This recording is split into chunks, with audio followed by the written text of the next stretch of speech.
Hi, it's been a while since the last time I posted a video. A little update, I haven't been drawing as much as I used to since I've been busy with real life stuff. There's definitely been a significant amount of skill regression, especially in my drawing skills since I don't do line drawings like figure drawing or face drawing practice that frequently anymore. And when I get the energy to sit down and draw, I usually just go to the painting route, working from blobs or shapes rather than starting with lines. Drawing and painting are different skills, and right now I think I'm better at painting than I am at drawing, so this is what we're working with. Anyways, if you're wondering what I'm painting, it's a fan art of Gabe from Next to Normal. I watched a pro shot when it was still available on PBS, and it was amazing, and Gabe is my favorite character, so I painted a bunch of Gabes here. He has an angelic voice, by the way.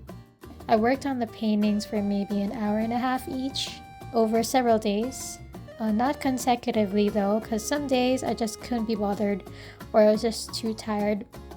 It actually feels nice to just paint blobs and paint like a sculptor.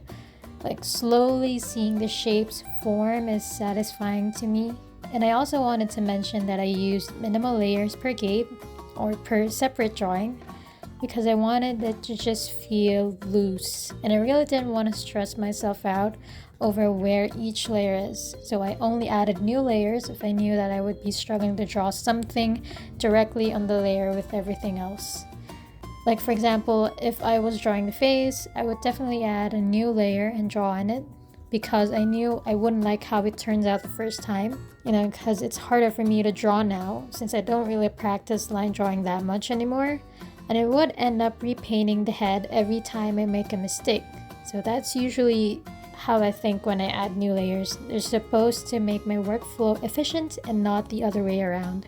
One thing that I noticed though is that my work always comes out less saturated and more washed out than the actual reference photos. It's always been a problem of mine. Balancing the contrast in my work is always a struggle. So I have to rely on color balance, layers and masks. Obviously, I still have a long way to go when it comes to values, but to be fair, I don't even draw that much anymore and I still ended up liking this one, so I think it's a win. I'm happy how it turned out. It's very unfinished and rough, very me, and that's about it.